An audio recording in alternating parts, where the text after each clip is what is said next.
Matul il-jum tal-ħamis ġimgħa biss il-bot mill-elezzjoni ġenerali, il-Prim Ministru Lorenz Gonzi ħarab għal kollox milli jwieġeb il-mistoqsijiet tal-ġurnalisti. Fl-ewwel attività tiegħu f'ħal-qormi l-uffiċjali mill-Uffiċċju tal-Prim Ministru qalu lill-ġurnalisti li ma kienx hemm ħin biex isiru mistoqsijiet. Wara din l-attività l-Prim Ministru kellu attività oħra ta' inawgurazzjoni f'ħal-qormi. Minkejja li l-uffiċjali minn Kastilja qalu lill-ġurnalisti li se jkunu jistgħu jagħmlu l-mistoqsijiet tagħhom lill-Prim Ministru wara din l-attività, meta ntemmet din l-attività, il-Prim Ministru ma rridx iwieġeb dawn il-mistoqsijiet.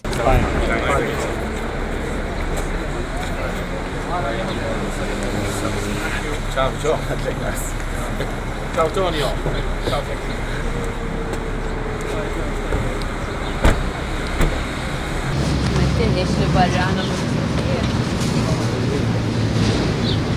Mhuwiex biss Lorenz Gonzi li qed jaħrab milli jwieġeb il-mistoqsijiet tal-ġurnalisti.